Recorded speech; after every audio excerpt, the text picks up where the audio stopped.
Първо Йоанна, 4 глава, 7 от 7 до 11 стих. Възлюбени, да се обичаме един друг, защото любовта е от Бога. И всеки, който обича, е роден от Бога и познава Бога. Който не обича, не е познал Бога, защото Бог е любов. В това се яви Божията любов към нас, че Бог изпрати на света своя единороден син, за да живеем чрез него. В това се състои любовта. Не, че ние сме възлюбили Бога, а че Той възлюби нас и прати сина си като умилостивение за греховете ни. Възлюбени, понеже Бог така ни е възлюбил, Той и ние сме длъжни да се обичаме един друг. 오늘 말씀의 제목은 하나님은 사랑이시다. И това, за което ще говорим днес е Бог е любов. 한번 따라하십시다. 하나님은 사랑이시다. Нека повторим, Бог е любов. 믿습니까? Вярвате ли, че е така? 어떤 부부에게 아이가 7이 있었습니다. Едно семейство имало 7 деца. 근데 그 옆집 사는 부부에게는 자식이 하나도 없었어요. Техните съседи обаче нямали деца.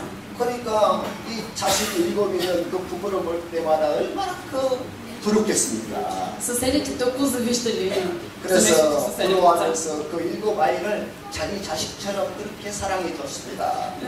Толкова им завиждали, че се грижили за техните деца като за свои собствени.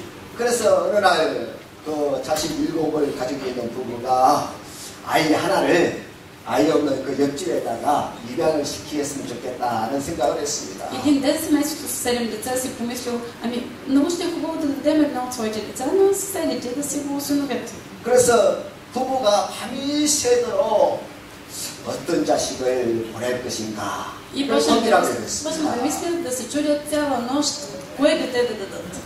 첫째 아들은 장남이기 때문에 남편이 안 된다고 말했습니다. Първото дете било момче, първородният син, съпруга казал не става. 둘째 딸은 공부를 너무 잘하기 때문에 가정의 영광이기 때문에 보내면 안 된다고 했습니다. Втората дъщеря пък била много учена, тя ще бъде слава за рода, не става. 셋째 딸은 너무너무 예쁘기 때문에 보내면 안 된다고 했습니다. Третата дъщеря пък била толкова голяма красавица, не може. 넷째 아들은 몸이 허약하기 때문에 보냈다가는 그 집에 진반되기 때문에 보내면 안 된다고 했습니다. Четвъртия син пък ето болнавичък, той ще бъде само товар на съседното семейство, не става. 다섯째 아들은 사랑을 더 많이 받아야 되기 때문에 보내면 안 된다고 했습니다. Петия син, той още трябва да получи от нашата любов, не може.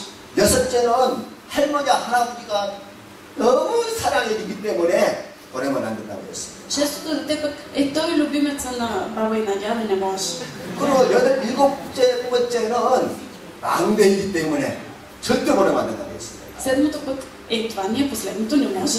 그래서 새로 부부가 고민을 했지만은 결론적으로는 아무도 보내지 못하겠다고 입양 계획을 취소하기로 했다는 것입니다. Цяла нощ мислили, размишлявали и накрая решили, че нито едно от децата не могат да изпратят и приключили се едно, че изобщо не са го мислили това разговор. 근데 놀랍게도 하나님은 독생자이신 예수를 우리에게 주셨다는 것입니다.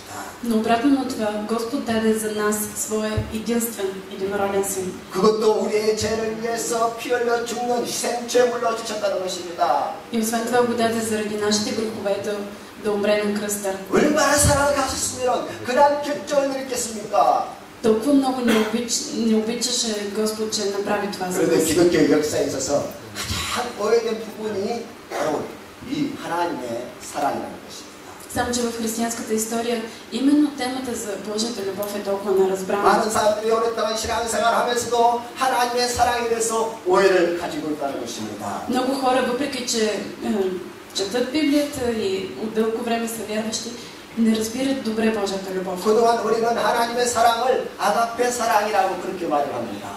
Обикновено казваме, че Божията любов, това е любовта агапе. 그리고 남녀 간의 사랑을 에로스 사랑이라 말하기도 하고. Любовта между мъж и жена. 또 친구 간의 사랑을 필리아 사랑이라고 말을 합니다. Любовта между приятели филия.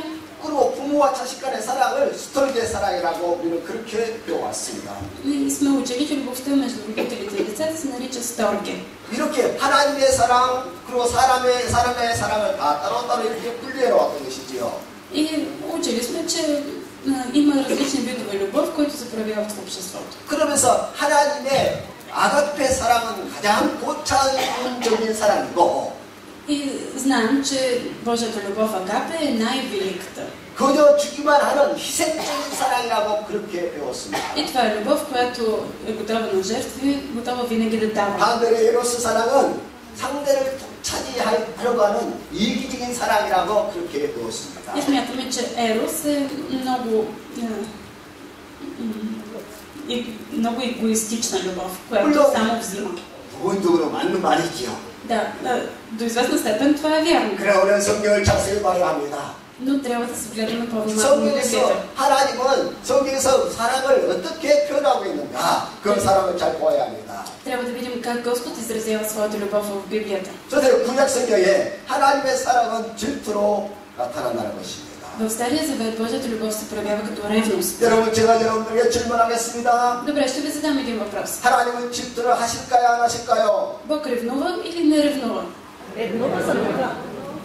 그래요. 하나님은 질투를 하시는 분이세요. Да, Господ ревнува. 근데 우리가 알고 있는 아가페 사랑은 질투를 안 하는 사랑이에요. Обаче ние си мислим, че в любовта Агапе няма ревност. 우리 같은 인간이라 질투하는 것이지 어떻게 하나님을 내가 질투할 수 있는가? Казваме си, ами ние хората, ние ревнуваме, ама Господ как така може 그래서 да 우리가 ревнува? 성경을 자세히 봐야 합니다. Обаче трябва да се гледаме в 출애굽기 Библията. 34장 14절에 이렇게 나오고 있습니다. В Изход 34 глава 14 стих се казва: 여호와는 질투라 이름하는 질투의 하나님이시다. Йехова, чието име е ревнив Бог. 여기서 하나님 이름이 뭐라고요? Какво е името на Бог? 그 질투의 질투 이름이 질투라는 거예요. Ревнив. 그래서 어떤 의미에서는 구약성경 전체가 하나님의 질투에 대한 이야기라는 것입니다. И до известна степен целият Стар Завет говори за Божията ревност. 그러다가 신약 성경에 와서는 이제 하나님의 사랑이 네 가지로 분류가 되는 것이지요. 사랑에 대해서 사랑이 네 가지로 분류가 되는 И едва в 것입니다. Новия Завет вече се разделя любовта на различни видове. 먼저는 아가페 사랑입니다. Като на първо място говорим за Агапе, 이 아가페 사랑은 가장 보편적인 사랑이에요. но любовта Агапе се използва най-много. 하나님을 사랑하라. Например, в израза да възлюбиш Господ, 이웃을 사랑하라. да обичаш 아내를 ближните си, 사랑하라. да обичаш съпругата 뭐 си, 자연을 사랑하라. да обичаш природата.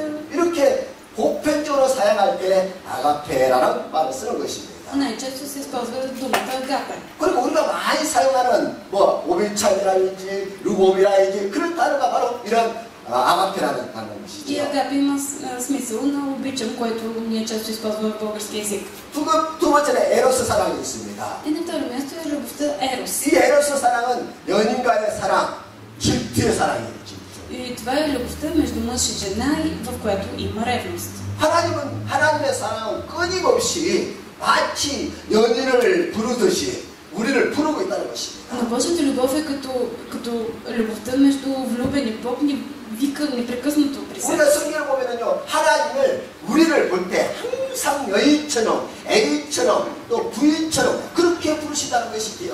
На толкова много места в Библията Господ ни призовава като своя възлюбена невяста, отношенията са като между влюбени. 근데 우리가 하나님의 다른 신을 숨기면 하나님은 어떻게 하세요? Но какво прави Господ, ако ние почнем да се покланяме на други 우리를 божества? 엄난한 여자로 보신다는 것입니다. Той ни гледа като на блудница. 그래서 하나님은 우리가 우상 숭배하면 가장 싫어하세요.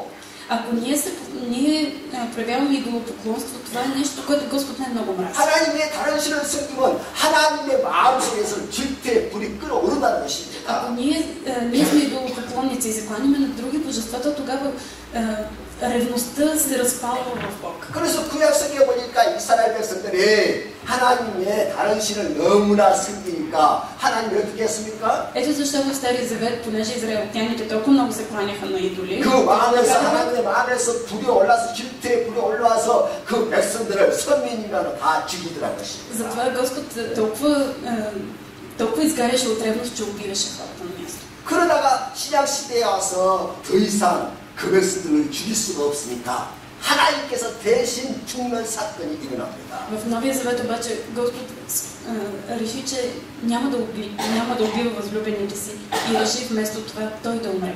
너희 악함을 알고는 너희를 이제는 죽이지 못하겠다. 대신 내가 죽겠다. Той каза, аз знам колко сте зли, но няма повече да ви обичам. Няма повече да ви убивам. Вместо това аз ще умра. 그래서 하나님이 죽는 사건이 바로 예수 그리스도의 십자가의 사건인 것이지요. И ето защо Бог прояви своята любов, най-голяма любов, като бяха 이처럼 кръста. 하나님께서 대신 죽을 정도로 우리를 사랑하시고 Господ до такава степен ни обича, че даде себе си. 또 죽일 만큼 질투하시는 분이십니다. И той ревнува за нас до смърт. 이 놀라운 사실, 이 하나님의 사랑을 깨달은 사람이 있었는데 바로 모세입니다. И този човек, който разбра, който проумя тази невероятна Божия любов. 그래서 모세가 그 백성들에게 이렇게 명령을 합니다. И Моисей даде следната заповед на народа. 너희가 하나님을 사랑하되 마음을 다하고 뜻을 다하고 힘을 다해서 사랑하라. Заповедта беше да възлюбиш Господа своя Бог от цялото сърце, от цялата си душа и с всичката си сила. 아멘. Амин. 하나님도 우리를 그렇게 사랑하기 때문에 Защото Господ ни обича толкова много. 우리도 하나님을 사랑할 때 마음을 다하고 뜻을 다하고 힘을 다해서 사랑하라는 것입니다. Ето защо и ние трябва да обичаме Бог с цялата си душа, с цялата си сърце и с всичката си сила. 예수님은 질투하실까요? 안 하실까요? Добре, тогава Исус, да кажем за Исус, той ревнува или не ревнува? 예수님도 질투하세요. И той ревнува. 마태복음 10장 37절에 이렇게 말하고 있습니다. В Матея 10 глава 37 стих се казва: 아버지나 어머니나 아들이나 딸을 나보다 더 사랑하는 자도 내게 합당하지 못하다. Който обича баща или майка повече от мене, не е достоен за мен. 믿습니까? Вярвате ли, че 우리 така? 친구들 이렇게 질투하세요. Той ревнува също. 그러면 성령님을 질투하실까요? 안 하실까요? Добре, а Святия Дух ревнува ли? 그분도 질투하세요. И той ревнува. 성경 야고보서 4장 4절에서 5절에 이렇게 말하고 있습니다. В Яков 4 глава 4 и 5 стих се казва: 가노한 여인들이 세상과 벗된 것이 하나님과 원수됨을 알지 못하느냐. 그러니 누구든지 세상과 벗이 되고자 하는 자는 스스로 하나님과 원수되는 것입니다. 너희는 하나님이 우리 속에 거하게 하신 성령이 시기하기까지 사모한다 하시는 말씀을 헛된 일로 생각하느냐. Прелюбодейци, не знаете ли, че приятелството със света е вражда против Бога? И тъй, който иска да бъде приятел на света, става враг на Бога. Или мислите, че без нужда казва Писанието, че Бог и до завист ревнува за духа, който е вселил в нас? 여기 보면 성령이 우리를 시기하기까지 했어요. Тук се казва, че Бог и до завист ревнува за духа. 이 시기가 바로 질투인데 헬라어로 질로스라고 합니다. Ревнува или тази дума завист, която е използвана, също се използва за ревност, която на старогръцки е зилус. 이 질러스란 말은 이 안에서 불이 부글부글 끓어오르는 것을 말해요. Тази дума зилус означава 불이 끓어오르는. пояждащ огън. 그러니까 질러스라는 단어나 에로스라는 단어는 같은 뜻이에요. Така че зилус и ерос всъщност имат един корен. 그러니까 사랑하면 어떻습니까? Добре, когато обичаш, какво се случва с теб? 사랑의 불이 끓어올라오잖아요. Направо гориш отвътре, нали? 또 질투라도 마찬가지예요. 질투라는 것이 이 안에서 불이 끓어오르는 것입니다. Същото и когато ревнуваш, пояжда те огън. 그러니까 이 에로스라는 사랑의 원판이 하나님께 있는 것이고 Ерос, тази всъщност оригинала на тази любов се намира в Бог. 그리고 저와 여러분인대로 이 사랑의 에로스가 복사하고 있다는 것이죠. А ние какво сме? Ние сме копието. 그래서 우리도 질투를 느껴요. И затова ние също изпитваме ревност. 안에서 사랑의 불이 팍 타오르는 것입니다. Отвътре ни изгаря. 세 번째는 필리아 사랑인데요. На трето място е любовта филия. 친구 간의 우정을 말하는 것입니다. И става въпрос за любовта между приятели. 하나님께서는 우리를 마치 친구처럼 이렇게 불러요. Но Господ също се обръща към нас като свои приятели. 그래서 하나님 아버지가 모세를 향해서는 너는 내 친구다 했어요. Ето защо и Исус казва на своите ученици: вие сте мои приятели. 그리고 예수님도 제자들을 향해서 너희는 나의 친구라고 그렇게 말씀하셨습니다. На много места Исус нарича своите ученици приятели. 요한복음 15장 15절 말씀을 보시면은 Ако видим Йоанна 15 глава 15 стих, 이제부터는 너희를 종이라 하지 아니하느니 종은 주인이 하는 것을 알지 못하느니라 너희를 친구라 하였느니 너희가 아버지께 들은 것을 다 너희에게 알게 하리라. там се казва: не ви наричам вече слуги, защото слугата не знае какво върши господарят му, а вас наричам приятели, защото ви изявявам всичко, което съм чул от своя отец. 여기 보면 예수님께서 아버지께 들은 것을 다 너희에게 알게 하겠다고 했어요. Там Исус казва, че всичко, което е чул от своя баща, 왜 그래요? го казва на своите ученици. 우리가 Защо? 친구니까. Защото са му приятели. 친구에겐 비밀이 없잖아요. Нали между приятели няма тайни? 아멘. Амин. 어떤 문제가 있으면 가서 아픈 일 있으면 친구에게 다 들어갔잖아요. Ако имаш някакъв проблем, някакво нещо те тежи, отиваш и го казваш на 이처럼 приятели. 하나님은 우리를 친구로 부르시다는 것입니다. По същия начин Господ се обръща към нас като свои приятели. 그래서 예수님은 우리의 좋은 친구예요. Ето защо Исус е наш добър приятел. 우리가 의지할 수 있는 친구입니다. Приятел, на който можем да се 맡길 수 доверим, 있는 친구예요. на който можем да кажем. 아멘. Амин. 또 네 번째는 스톨게 사랑이 있습니다. И на четвърто място е любовта Сторге. 이 스톨게 사랑은 가족 간의 사랑을 말하는데 Сторге обозначава любовта в семейството. 하나님은 꼭 우리 아버지 같습니다. Но Господ е като наш 아버지. баща. 아버지는 꼭 우리 아버지 Баща, 같아요. той е като истинския ни баща. 예수님은 꼭 우리 형님 같아요. Исус ни е като по-голям брат. 또 성령님은 На святия 꼭 우리 어머니 같습니다. е като наша майка. 그래 안 그래요? Така ли е? 하늘에 계신 우리 아버지요. Нали казваме: Отче наш, който си на небесата. 그러니까 하나님 아버지는 우리의 실제 아버지가 되시는 것이고 Ето защо Господ, който е на небесата, е истинският ни баща. 우리를 낳으신 육신의 아버지는 Нашия земен баща 실제 아버지 그 행상을 닮은 복사본이라는 것이지요. е копието, преобраза на този истински баща. 그래서 우리 육신의 아버지는 실상 아버지의 그 사랑을 받아서 우리에게 사랑을 그 자식들에게 사랑을 하는 것입니다. Нашия земен баща трябва да вземе образа на този истински баща, който е на небето, и да проявява 예수님은 същия начин 어떻습니까? любов към нас. 예수님은 А Исус какво прави? 예수님은 마치 우리 형님 같은데요. Той е като наш по-голям брат. 우리의 힘든 일은 다 독차지해서 짊어지십니다. Защото той поема на себе си нашите товари и проблеми. 우리의 무거운 죄의 짐도 네가 감당하는 것이 아니라 내가 감당하겠다 하시면서 십자가에서 다 짊어지셨어요. И казва: вашите тежки грехове аз ще ги взема и ще ги отнеса на кръста. 그리고 예수님은 우리 형님 같아요. Затова той ни е като брат. 그래서 성령님 어떻습니까? А Святия Дух какво прави?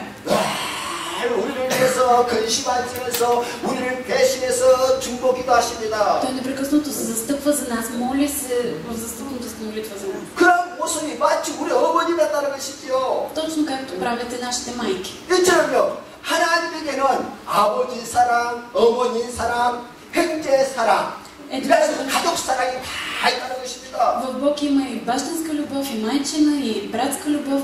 Всичките видове любов са в него. 그뿐만 아니라 하나님은 우리를 죽여버릴 정도로 타오르는 질투의 사랑도 있다는 것입니다. Но в същото време в него има и пояждаща ревност, огън, който гори. 이처럼 하나님에게는 아가페, 에로스, 필리아, 스톨게 사랑의 원판이다. В Бог има цялостно изобразена цялата любов. И агапе, ерос, торге и филия. 두 번째로 우리가 깨달을 것은 На второ място, какво ние трябва да проумеем? 이 사랑을 배우는 인생이 바로 하나님을 배워가는 과정이라는 것입니다. Всъщност, изучавайки тази любов, ние изучаваме Бог. 우리가 사랑할 때 Когато обичаме, 그 사랑을 배워서 우리는 하나님을 알게 되는 것이고 когато ние изучаваме Божията любов, в крайна сметка проумяваме и какъв е Бог. 있습니까? Вярвате ли, че е така? 어떤 사람이 첫사랑을 하게 됩니다. Когато някой човек се влюби, 그러면 어때요? 그 가슴 떨리는 사랑. какво се случва с него? Просто трепери от любов. 그 첫사랑 해보신 분 손 들어보시죠. Я вдигнете ръка тези, които са се влюбили за първи път. 높이 들어요, 높이. Ама по-високо така. 그래, 반 이상 돼요. Повече от половината. 물론 우리 목사님은 예수님하고 첫사랑을 하십니다. нашия пастор всъщност той още в първата си любов към Бог. 우리는 제싸움에 빠지면 다시 Когато сме влюбени от начало, просто имаме препоръки в корема. 그냥 금방 보고도 돌아서 또 보고 싶고 Тъпно сме се разделили, пак искаме да благодарим човека. 그냥 그래요. Така ли? 어떤 사람이 지나가다가 내 사랑하는 사람을 쳐다보고 질투가 나는 것입니다. Вървим заедно по улицата, някой друг погледне любимия ми и аз почвам да ревнувам. 누군가가 내 사랑하는 사람에게 말을 걸면 그냥 안에서 질투의 불이 끓어오르는 것이지요. Само някой да заговори любимия ми и аз почвам да ревнувам. 이렇게요. 에로스 사랑이 В тази любов 우리에게도 있지만은 하나님에게도 있다는 것입니다. има такава ревност, както в нас, така и в Бог. 이 에로스 사랑의 오리지널이 하나님께 있는 것이고 Оригиналът на тази любов Ерос е в Бог. 우리도 처음에는 오리지널 사랑을 가지고 있었는데 И ние поначало сме имали тази оригинална любов. 문제는 타락했어요. Но проблемът е, че сме паднали. 그래서 에로스 사랑이 이기적인 사랑으로 그렇게 매력한 것이죠. Ето защо и тази любов Ерос става много егоистична. 그래서 남자와 여자가 서로 사랑할 때 부끄럼도 다 사라지는 것이고 Когато мъж и жена се обичат истински, той тогава няма срам. 두려움도 사라지는 것이고 Няма страх.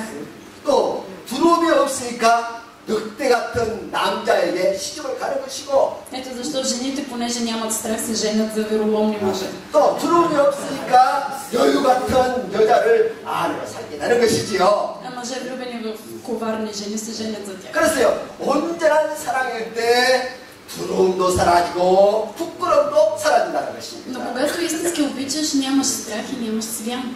그래서 예수님께서 이러한 사랑을 뭐라 그러느냐? 너희는 내 안에 나는 너희 안에. И какво нарича Бог тази истинска любов? Вие в мен и аз във вас.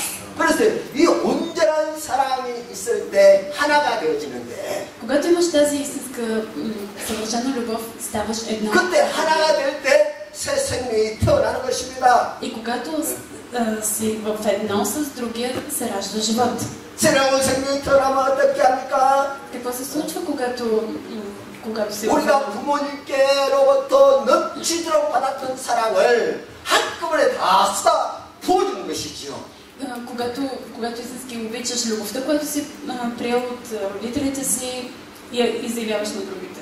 그래서 자식은 그 부모로부터 그 사랑을 넘치도록 받아야만이 그 자식은 건강하게 자라는 것이고 Когато децата са обект на получаване на много любов, то тогава 들어가서 사람들을 사랑하는 사람으로 변화되는 것입니다. израстват добре и стават едни разумни. 그래서 이런 가정을 통해서 우리가 사랑을 배우게 되는 것이고 하나님을 배우게 되는 것입니다. Чрез семейството ние научаваме как се получава любов и всъщност проумяваме какъв е Бог. Така 그래서 우리가 사랑을 배우기 위해서 어디로 가야 합니까? Добре, за да изучим каква е любовта, къде трябва да отидем? 가정으로 가는 것이에요. Към семейството. 아멘. Амин. 그래서 가정이 중요해요. Ето защо семейството е важно. 우리 천재 총각들은요 반드시 결혼해야 합니다. Ние на всяка цена трябва да сключим брак с някой. Трябва да сключим брак с някой. 아멘. 나는 독신의 은사가 있기 때문에 시집가 누가 했다 그런 말 하지 마세요. Не казвайте, аз имам дара на безбрачието. 우리 교회에서는 절대로 한 명이라도 나는 만학이 되겠다는 사람이 나오면 안 됩니다.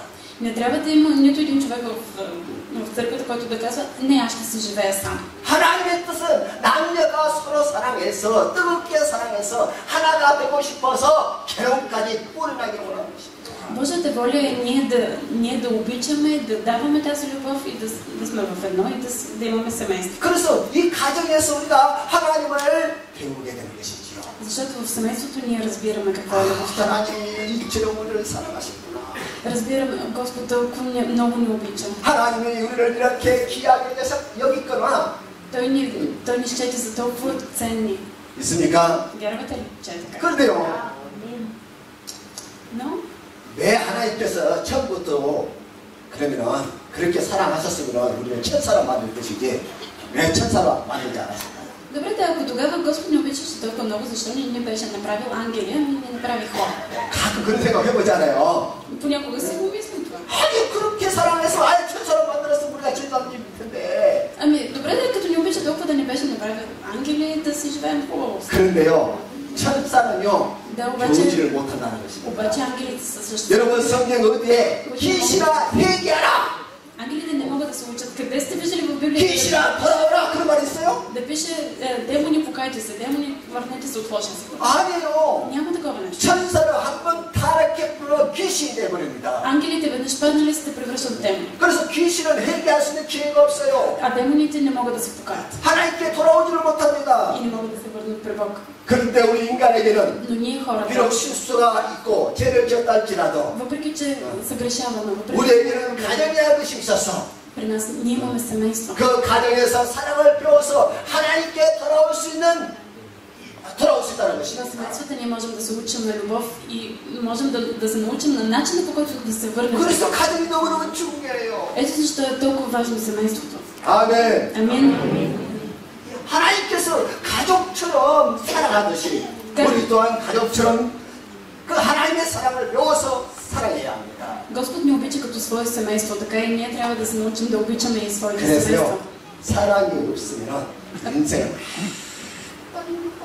Ето защо, ако няма любов, животът не е нищо. 아무리 많은 물질이 있고 명예의 권세가 있다 할지라도 사랑이 없으면 Колкото и пари да имаш, власт, ако нямаш любов, нищо не те ползва. 그냥 그래요. Така ли? 우리가 젊었을 때는 돈만 있으면 되겠지. Като млади си мислим, стига само да има много пари.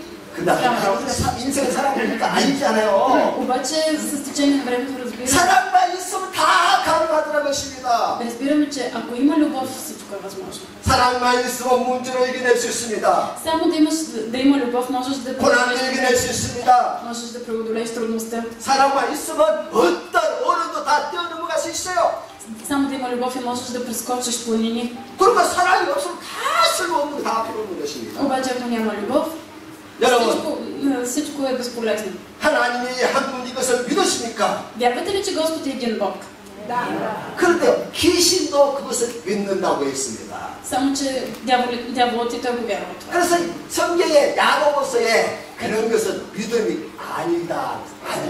И затова в Библията в Яков се казва, че това не е вяра. 바리새인들, 서기관들, 율법사들은 하나님이 한 분인 것을 믿었습니다. Фарисеите и хората в храма, те също вярваха, че Господ е един Бог. 하나님은 세마도시 하시고 천나신 하나님, 인류를 세상을 창조하신 하나님으로 믿었습니다. Те вярваха, че Господ е Твореца на този свят и че Той е велик. 그들은 철저하게 11주를 드리고 안식일을 거룩하게 지켰습니다. Даваха десятък и спазваха на съботния ден. 근데 예수님이 그들을 향해서 뭐라고 그랬어요? Обаче какво каза Исус на тези хора? 독사의 새끼들아. Рожби и хитнини. 마태복음 23장 33절에 독사의 새끼들아 너희가 어떻게 지옥의 판결을 피하시겠느냐? В Матея 23 глава 33 стих се казва змии, рожби и хитнини. Как ще избегнете осъждането в пъкъла? 그러니까 그런 것은 믿음이 아니라는 것이에요. Ето защото това не е вяра. 그럼 무엇이 믿음이에요? Добре, тогава какво е вяра? 하나님이 나를 이처럼 사랑하셨구나 하는 것을 믿는 것이 믿음이라는 것입니다. Вяра е да кажеш, значи Господ ме обича по този начин. 아멘. Амин. 엄마가 아빠가 나를 이렇게 사랑하셨구나. Мама и татко толкова много са ме обичали. 그러면 자식은 어떻습니까? Ако децата проумеят, 아버지가 아무리 징계를 해도 사랑으로 받아들이는 것입니다. ако децата проумеят любовта на родителите си, бащата колкото и да ги... 엄마가 한숨에도 사랑으로 받아들이는 것입니다. И когато мама им се кара, разбират, че всъщност това също е израз на любов. 오히려 그렇게 해준 것이 감사하지요. И даже са благодарни на това. 그래 안 그래요? Така ли? 이처럼요.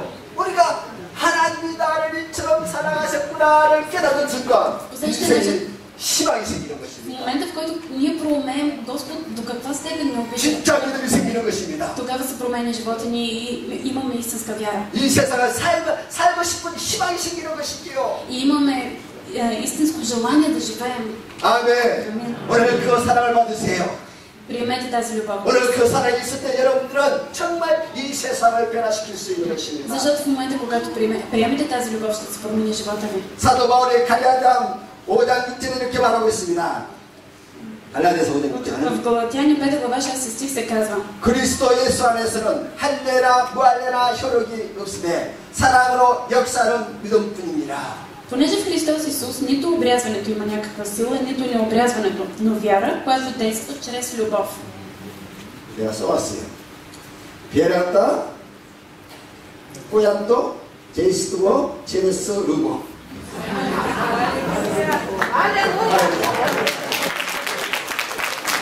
사랑으로 역사를 믿어. 이것이 전부예요. 이게 중요한 거예요. Вяра, която действа чрез любов. Това е важното. 어떤 믿음을 가지라고요? Каква вяра трябва да имаме? 그리고 사랑으로 역사를 믿음을 가지라는 것입니다. Вяра чрез любов. 아멘. Амин. 그 사랑으로 역사하지 않는 믿음이라면 그 믿음은 아니에요.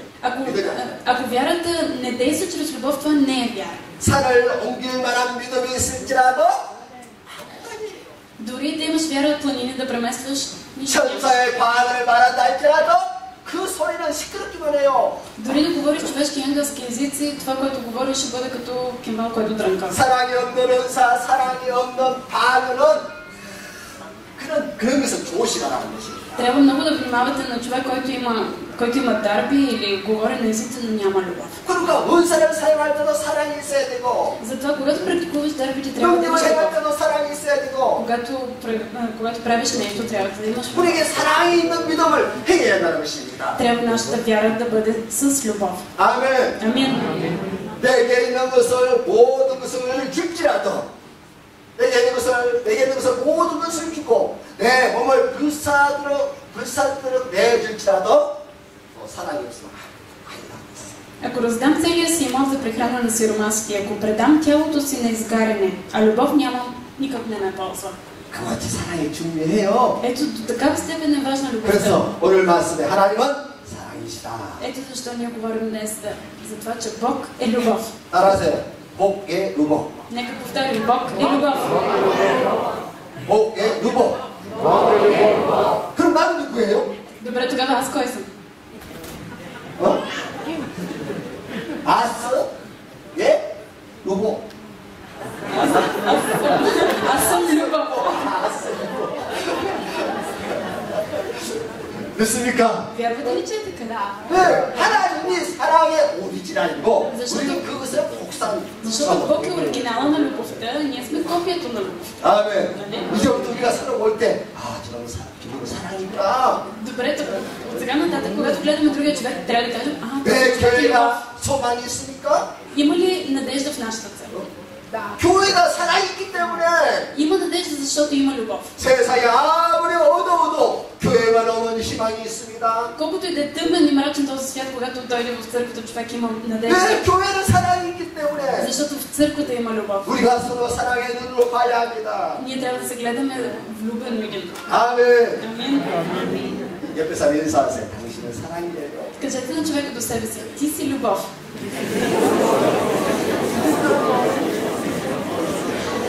안아주면서 당신의 사랑 받고 싶어요.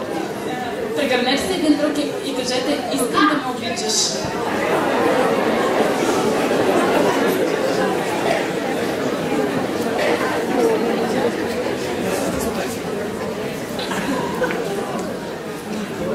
사랑하는 성도 여러분, 예수님께서 이 세상에 오신 가장 중요한 목적이 무엇이라고 생각하십니까? Възлюбени брати и сестри, как мислите, каква беше най-важната цел на идването на Исус Христос на земята? 물론 예수님께서 오신 목적은 우리의 죄를 담당하시기 위해서 오셨습니다. Разбира се, целта беше за да поеме нашите грехове. 그러나 가장 중요한 사명이 있는데 하나님이 우리를 이처럼 사랑하사 그 사랑을 구체적으로 보여주시기 위해서 육체로 오셨다는 것입니다. Но всъщност по-важното нещо беше за да прояви Божията любов. Той до такава степен ни възлюби, че дойде на тази земя в плът. 인간들이 볼 수 있도록 들을 수 있도록 느낄 수 있도록 하기 위해서 그분이 육체가 되어서 이 세상에 오신 것이지요.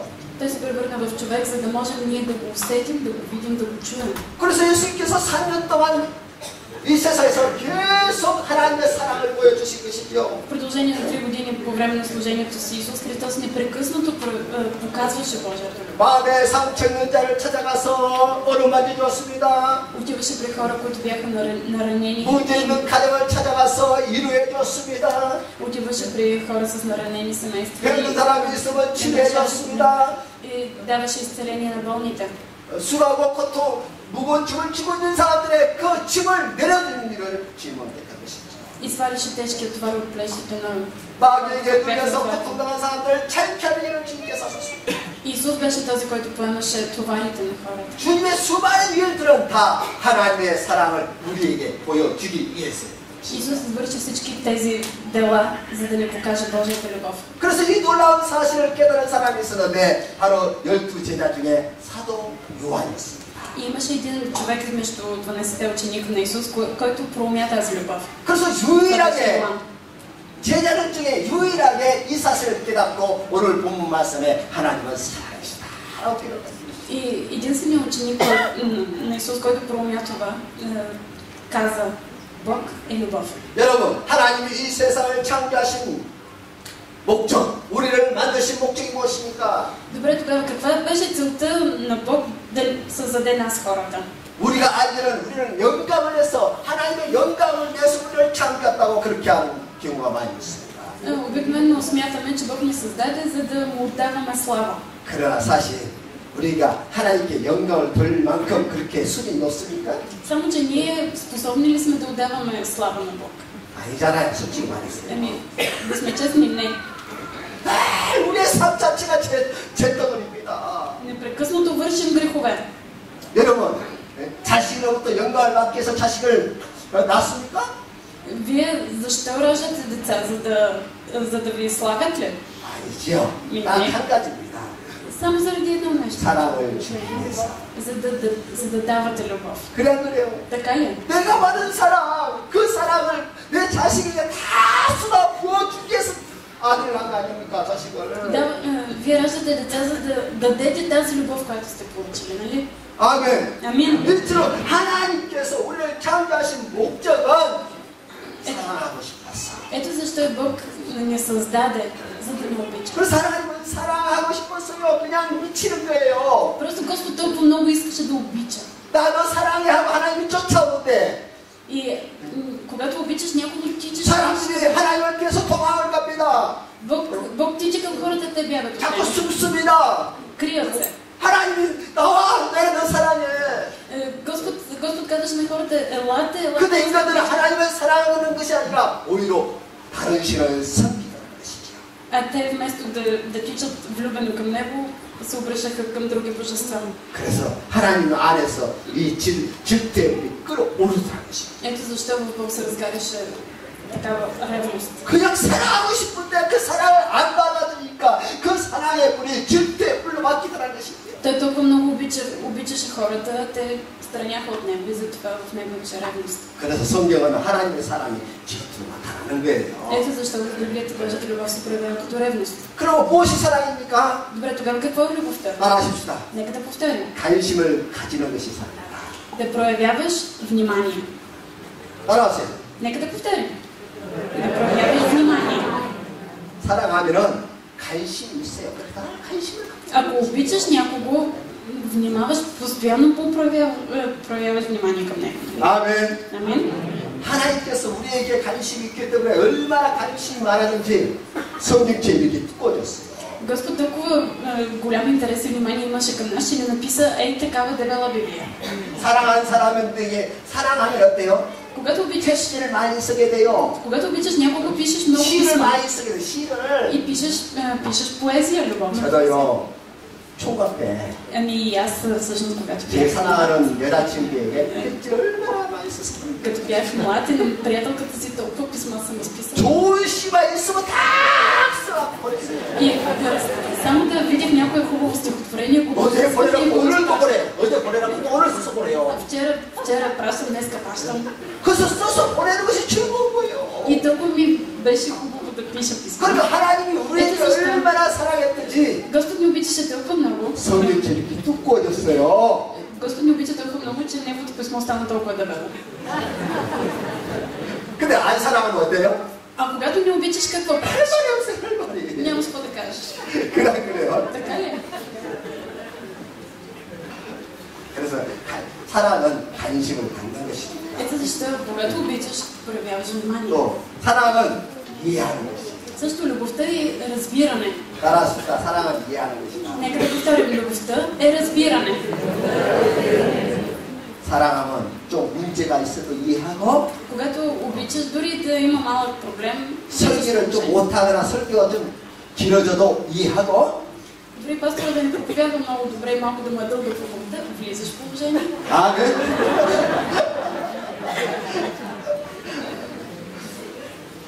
그래서 이해라는 말은요 영어로 understand 그렇게 말해요. Разбирам, на английски се ползва думата understand. 그 책상이란 말 책상.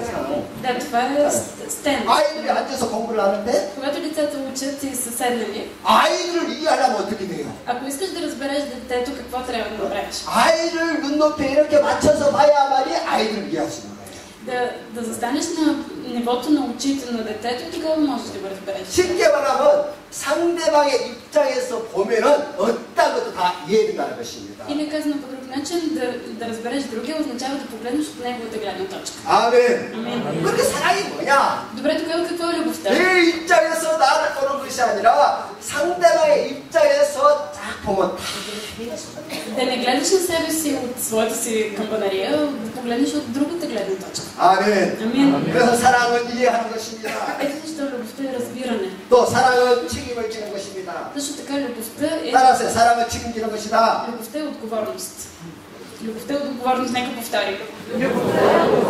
한 남자가 한 여자를 사랑하면 그 여자의 평생을 책임지는 것이지요. Когато един мъж обича една жена, той носи отговорност за нея през целия 부모가 живот. 자식을 사랑하니까 자식의 모든 문제를 책임지는 것입니다. Когато родителите обичат своите деца, те проявяват отговорност за разрешаването на техните проблеми. 하나님께서 우리를 사랑하기 때문에 우리의 모든 죄를 다 책임지는 것이죠. И тъй като Господ ни обича толкова много, той пое отговорността за 수고하고 нашия 못 грех. 진진 자들아 다 내게로 오라 내가 책임지겠다. И той каза, елате при мен всички вие, които са трудите и обременени. 무엇을 먹을까 무엇을 입을까 무엇을 마실까 염려하지 마라 내가 책임져 주겠다. И също каза, не се безпокойте за живота си, какво ще ядете или какво ще пиете, нито за тялото си, какво ще 항상 пиете. 너희와 함께 있으리라.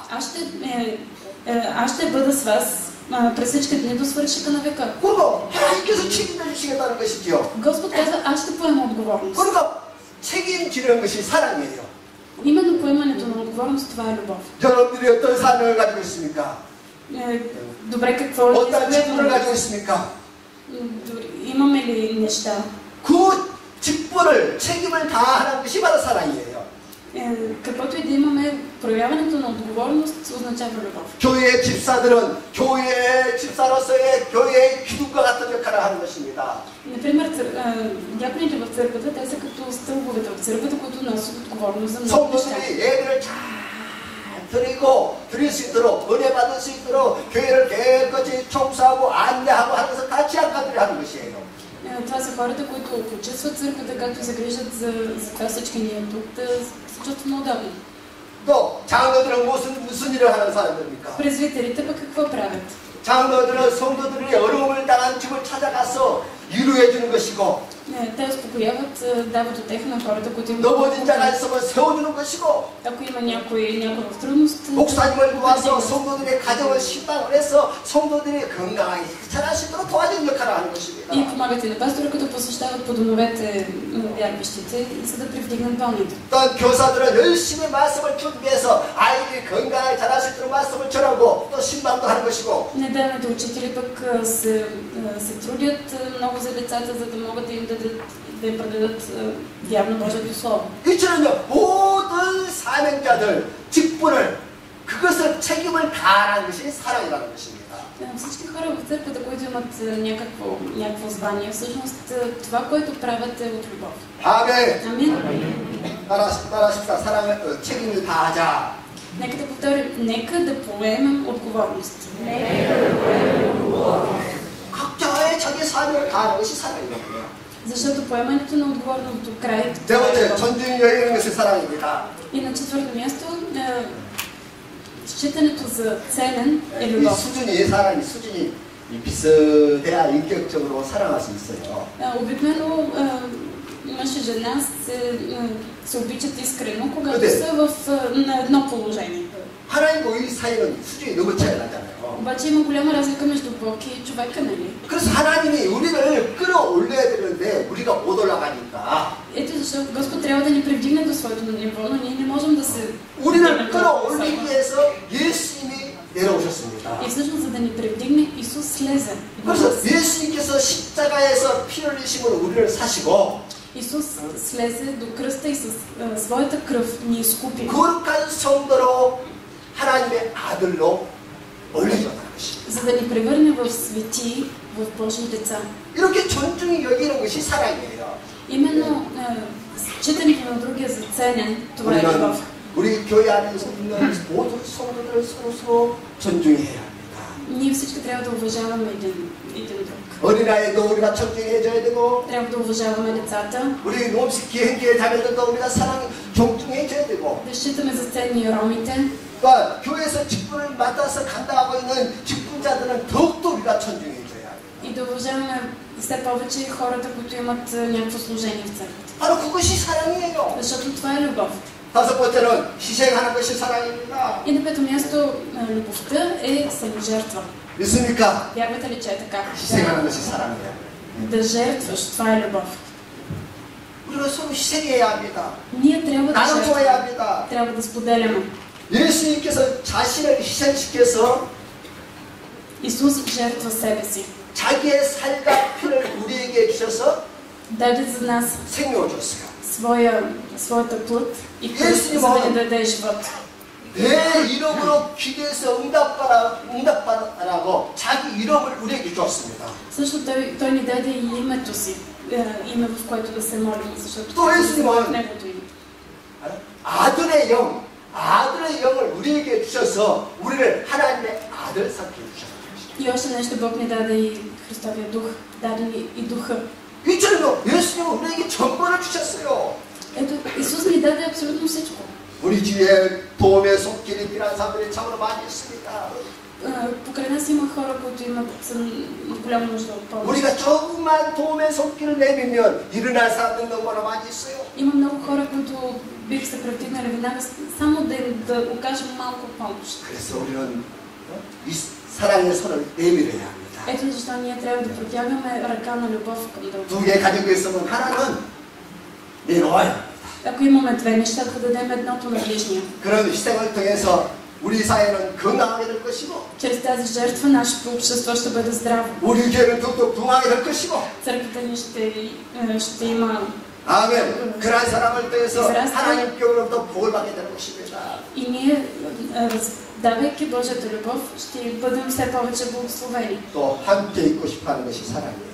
Също любов е и да искаш да бъдеш с другия. 어느 병원에서 쌍둥이가 태어났는데 В една болница 심장에 문제가 있어 박동을 잘 하지 않는 것이었어요. в една болница се родили близнаци, но едното дете било с сърдечна аритмия. 모든 의사들이 연구를 했을 때 이 아이가 물과 살고 못할 것이다. Всички лекари били единодушни, че това дете няма да оцелее дълго. 정말 이 아이가 시간이 갈수록 И наистина с течение на времето 일을 못하면서 곧 죽게 됐습니다. Сърцето имало още по-голяма аритмия и постепенно забавило своя ход.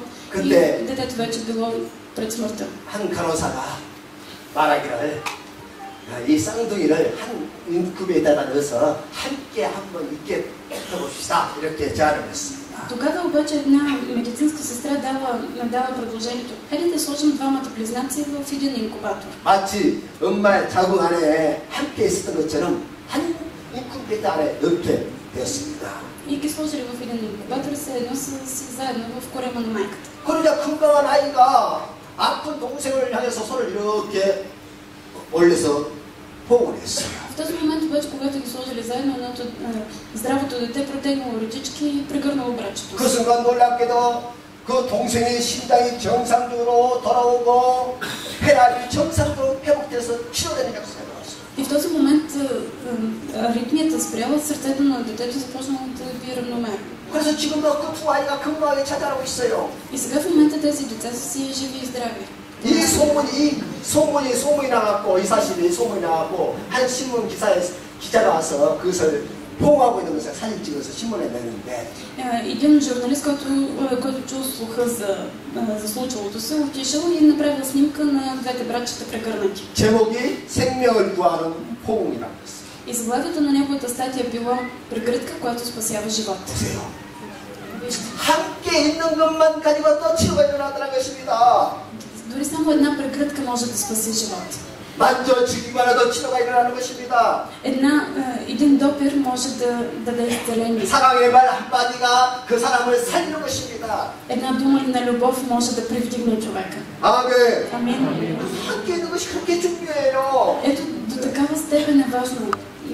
우리에게는 가진 것이 많이 있는데 Ние имаме много неща. 다른 거 아무것도 없어도 우리는 함께 있어 주기만 해도 사람들 살릴 수 있는 것입니다. Дори да нямаме нищо, със самото си присъствие можем да привдигнем някого. 내 옆에 당신이 있어서 내가 얼마나 행복합니까? Аз съм толкова щастлив, че ти има теб. 그래 안 그래요? Така ли? 옆에 당신이 있어서 내가 교회 오는 날 맛이 나는 것이죠. Заради теб, като идвам на църква, ми е хубаво. 그래 안 그래요? Така ли? 당신 옆에 없다고 내가 교회 오도 재미가 없지요. Ако тебе те нямаш, аз като дойда на църква не ми е интересно. 그래 안 그래요? Така ли? 옆에 당신이 있으니까 Ако теб те има тук, 교회 오는 것이 재밌고 на мен ми е много 그래 우리가 하나님을 интересно. 찬양하고 예배하는 것은 중요합니다. Да, разбира се, важно е да ние да хвалим Бога. 근데 옆에 사랑하는 사람이 같이 있어주니까 그것이 힘이 됐더라는 Обаче 것입니다. като има до нас човек, който харесваме, с който имаме отношения, ние е много добре. И ето защо и Господ... 또 사랑을 믿어주는 것입니다.